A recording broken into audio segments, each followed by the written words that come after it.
बिस्मिल्लाहिर्रहमानिर्रहीम। अस्सलामुअलैकुम दोस्तों, उम्मीद है कि आप खैरियत से होंगे। आज मैं अपने किचन में बहुत ही मज़ेदार मसाले वाली भिंडी बना रही हूँ। बहुत मज़े की बनती है, इतने मज़े की बनती है कि एक मरतबा खाने वाला ज़रूर सोचेगा कि इसमें ऐसा क्या डाला है जो इतनी ज़ायकेदार भिंडी है। आप लोगों ने इस रेसिपी को ज़रूर ट्राई करना है। यहाँ हमने एक खूबसूरत कढ़ाई ली है, इसमें हम डालेंगे हाफ कप घी का। घी को हमने गरम कर लिया है। यहाँ हमने आधा किलो भिंडी ली है, इसको हमने अच्छे तरीके से धोकर काट लिया है। यहाँ हम दरमियाने फ्लेम पर अपनी भिंडी को फ्राई करेंगे। यहाँ हमने चुटकी भर हल्दी का लिया है, ये इसमें डाल देंगे।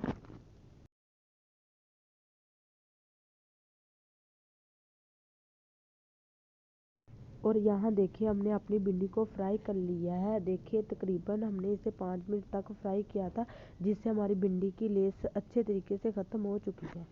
यहाँ हमने अपनी भिंडी को निकाल लिया है।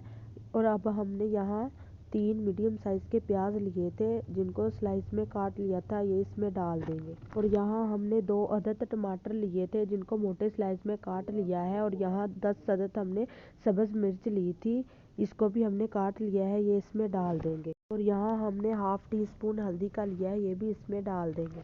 यहाँ हम इसे छोड़ देंगे 5 मिनट के लिए लो फ्लेम पर, जिससे हमारे प्याज अच्छे तरीके से गल जाए। हाँ देखिए हमने इसे 5 मिनट के लिए छोड़ दिया था। हमारे टमाटर प्याज अच्छे तरीके से गल चुके हैं।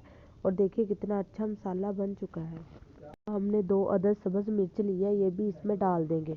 और यहाँ हमने फ्राई की हुई भिंडी इसमें डाल देंगे।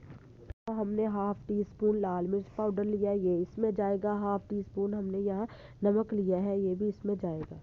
और यहाँ हम इसे मिक्स करेंगे और ढक्कन लगाकर छोड़ देंगे तकरीबन 5 मिनट के लिए। यहाँ देखिए तकरीबन 5 मिनट हो गए हैं। हम अपनी भिंडी को देखेंगे, माशाल्लाह बहुत अच्छी खुशबू आ रही है, कितनी लाजवाब तैयार हुई है, बहुत अच्छे से गल गई है। अब हम इसमें डालेंगे धनिया। यहाँ हम इसे अब मिक्स करेंगे और मैं सर्विंग प्लेट में निकाल कर दिखाती हूँ। अल्हम्दुलिल्लाह बहुत ही मज़ेदार भिंडी घी वाली तैयार हुई है। आप इसे बनाएं गर्मा गर्म परांठे के साथ, बहुत ही मज़े की लगती है। भिंडी की सब्ज़ी को सहरी और अफ्तारी में भी खा सकते हैं, बहुत मज़ेदार लगेगी हर एक को। उम्मीद है कि ये मज़ेदार रेसिपी आपको बहुत अच्छी लगी होगी। अगर अच्छी लगी है तो इसे लाइक करें, शेयर करें। अगर मेरे चैनल पर नए हैं तो प्लीज़ मेरे चैनल को सब्सक्राइब ज़रूर करें। यहाँ हम मिलेंगे एक नई वीडियो के साथ, तब तक के लिए अल्लाह हाफिज़।